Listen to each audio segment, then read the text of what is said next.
বিশ্বকাপে সর্বোচ্চ গোলদাতার পুরস্কার গোল্ডেন বুটের রেসে Erling Holland out, Jude Bellingham in.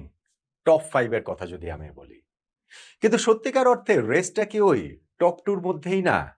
Kylian Mbappe versus Lionel Messi, নাকি বাকি যে তিনজন আছেন তাদেরকেও এই গোল্ডেন বুটটা ওই দুজনের কারো কাছ থেকে কেড়ে নিতে পারেন?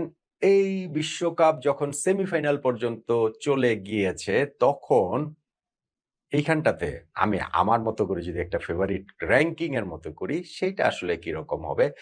এইখানটাতে আমার মনে হয় না যে আপনাদের কারো সাথে খুব একটা দ্বিমতের সুযোগ রয়েছে। মানে আমার মতামতটাই আপনাদের মতামতটাই আমার মতামত, ওইভাবে আসলে বলা যেতে পারে। কিভাবে? দেখুন, গোল্ডেন বুট নিয়ে অনেকগুলো আলোচনা আমরা করেছি, বিস্তারিত আলোচনা করেছি এবং মেসি এমবাপ্পেরা যে বারটা কিরকম রেইস করে ফেলেছেন সেইটাও বলেছি যে ওয়ার্ল্ড কাপে ১৯৭৮ থেকে ২০১৮ এই ৪০ বছর সময়ে যে ১১ টা বিশ্বকাপ হয়েছে তার মধ্যে একটা মাত্র বিশ্বকাপ ব্যতিক্রম ছিল ২০০২। ব্রাজিলের রোনালদো সেইবার করেছিলেন ৮ গোল। বাকি ১০ টা বিশ্বকাপেই ৬ গোল করাই ছিল গোল্ডেন বুটের স্ট্যান্ডার্ড।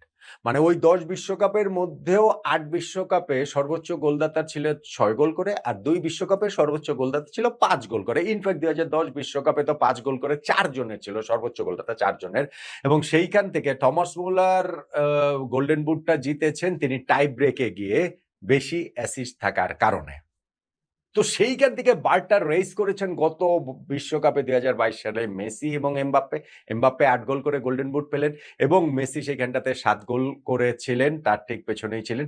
আর এই ওয়ার্ল্ড কাপেও এখন পর্যন্তই সেই ২ জনই আসলে লিড করছেন এই রেসটা। তবে শেষ পর্যন্ত তারা থাকবেন কিনা, তাদের ২ জনের কেউ একজন জিতবে কিনা, ওইটা নিঃসন্দেহে একটা রোমাঞ্চকর ব্যাপার হবে। বিশ্বকাপে আমি যদি ওই টপ 5 এর কথা যে বলছিলাম, সেখানটাতে ধরেন ৫ নম্বরে উসমান ডেম্বেলেকে রাখলাম যে তিনি ৫ টা গোল করেছেন ফ্রান্সের হয়ে। ফ্রান্সের হয়ে তিনি এর আগে যে ২ টা বিশ্বকাপ খেলেছেন ২০১৮, ২০২২, যেটা একটা ফ্রান্স বিশ্বকাপ চ্যাম্পিয়ন হয়েছে, আরেকটাতে রানার্স আপ হয়েছে। অথচ ২ বিশ্বকাপে উসমান ডেম্বেলের একটাও গোল ছিল না। কিন্তু সেই ডেম্বেলে আর এই ডেম্বেলে এক না। সেই ডেম্বেলে ছিল প্রমিজিং একজন প্লেয়ার, আর এই ডেম্বেলে একেবারে পরিপূর্ণ একজন প্লেয়ার। এই ডেম্বেলে কারেন্ট ব্যালন ডি'র হোল্ডার। ফলে তিনি যে এই বিশ্বকাপে আলো ছড়াবেন সেটা তো প্রত্যাশিতই। ৫ গোল তিনি এখন পর্যন্ত করেছেন। তার মধ্যে নরওয়ের বিপক্ষে হ্যাট্রিকও রয়েছে।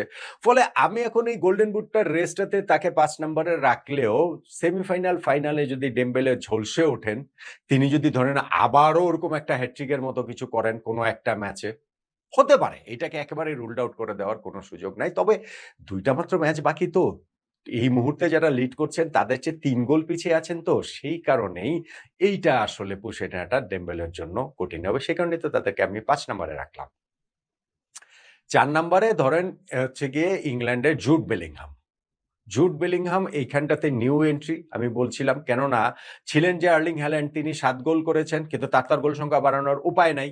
তিনি নরওয়ের হয়ে ওইখানটাতে লাস্ট ম্যাচটাতে হেরে গিয়েছেন, ইংল্যান্ডের কাছে হেরে ওয়ার্ল্ড কাপ থেকে বিদায় হয়ে গিয়েছে। ফলে ৭ গোলেই তিনি থেকে যাবেন। কিন্তু সেই ম্যাচটাতে ইংল্যান্ডের জয়ের যে নায়ক জুড বেলিংহাম ২ টা গোল করেছেন, নাম্বার ১০, এবং তিনি লাস্ট ম্যাচটাতেও মেক্সিকোর বিপক্ষেও ২ গোল করেছিলেন। ২ গোল করে নকআউট পর্বের পরপর ২ টা ম্যাচে তিনি করলেন। ১৯৮৬ বিশ্বকাপে ডিয়েগো ম্যারাডোনার পর এই কীর্তি অন্য কোনো প্লেয়ারের কাছ থেকে আমরা প্রথমবারের মতো দেখলাম যে নকআউট পর্বে ২ টা ম্যাচে জোড়া গোল করেছেন। ৮৬ বিশ্বকাপে ম্যারাডোনা সেটা করেছেন ইংল্যান্ডের বিপক্ষে, সেই বিখ্যাত ম্যাচটাতে hand of God, goal of the century ম্যাচে, এবং কোয়ার্টার ফাইনালে, তারপর সেমিফাইনালে গিয়ে বেলজিয়ামের বিপক্ষেও তাই। এরপরে আমরা জুড বেলিংহামকে দেখলাম। সো বেলিংহাম যে ওয়ার্ল্ড কাপের গোল্ডেন বুটের এই হিসাবের মধ্যে থাকবেন, এটা বিশ্বকাপ শুরু হওয়ার আগে অ্যান্টিসিপেট অবশ্যই করা যায়নি।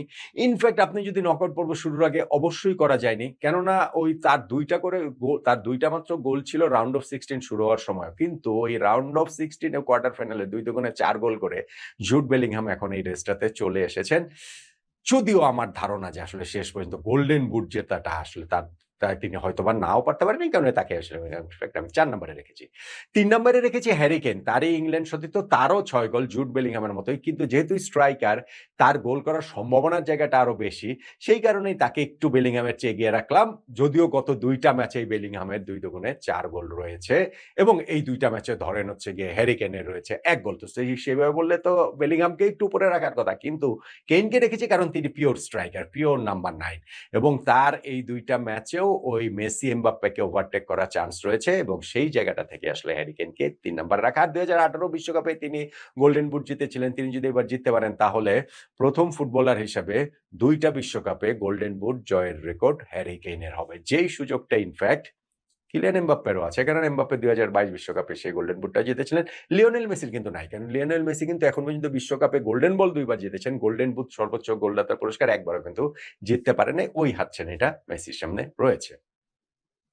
এখন এইটা গোল্ডেন বুটের হিসাব করাটা খুব সহজ। এটা তো গোল ধরে হিসাব করা হয়। সামনে প্রতিপক্ষ ধরে যে হচ্ছে গিয়ে গোল-টোল যা আছে এবং এদের যেহেতু ম্যাচ সংখ্যাও এখন সবারই সমান, সেই কারণে এটা খুব ইজি। এখানে ৫ নম্বরে ডেম্বেলেকে রাখাও ইজি। ৪ আর ৩ এ ধরেন হচ্ছে গিয়ে আপনি পজিশন এদিক ওদিক করতে পারেন। সেই পজিশন সোয়াপ করতে পারেন বেলিংহাম বা কেইন। কিন্তু ওই ৩-৪ এ এই ২ জনকেই রাখতে হবে। কিন্তু ১ আর ২ এর মধ্যে লিওনেল মেসি ভার্সেস কিলিয়ান এমবাপ্পের মধ্যে এই মুহূর্তে ২ জনেরই ৮ গোল। এমবাপ্পে রেসটা লিড করছেন কেননা তার ৩ অ্যাসিস্ট। মেসিরও তো ২ অ্যাসিস্ট হয়ে গেল। পরপর ২ টা ম্যাচে তিনি ২ টা অ্যাসিস্ট করে এখন মেসি ওই জায়গাটাতে চলে আসলেন। ফলে এই ২ জনের পার্থক্য কিন্তু খুবই কম, খুবই কম।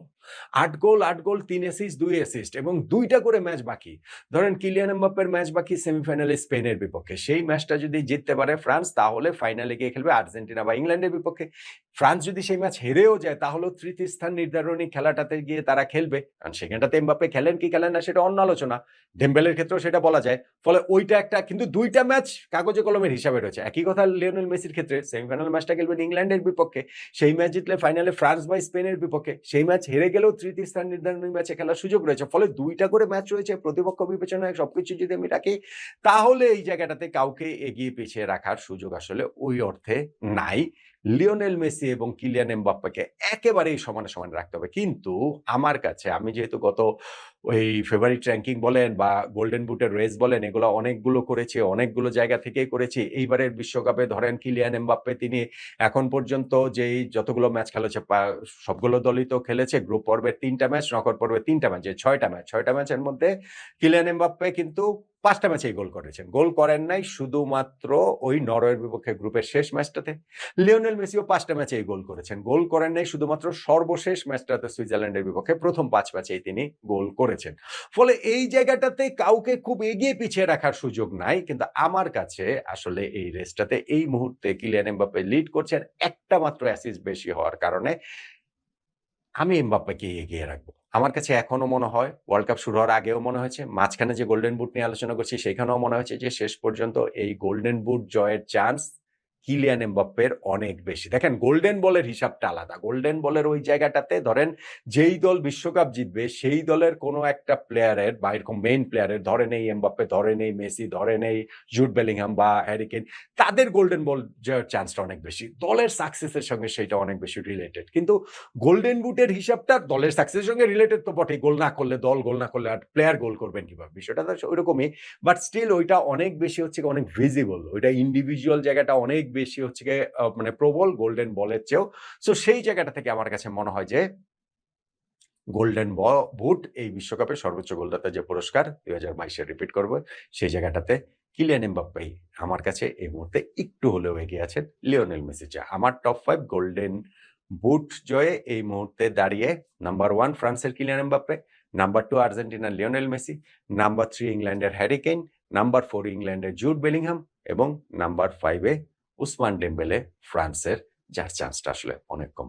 আপনার ফেভারিট র্যাঙ্কিংটাও কি গোল্ডেন বুট জয় এরকম কিনা? নাকি আপনি মনে করছেন যে না মেসি জিতবে, কিংবা ধরেন হ্যারি কেইন জিতবে, কিংবা ধরেন জুড বেলিংহাম জিতবে? জানাতে পারেন আপনার মতামতটা।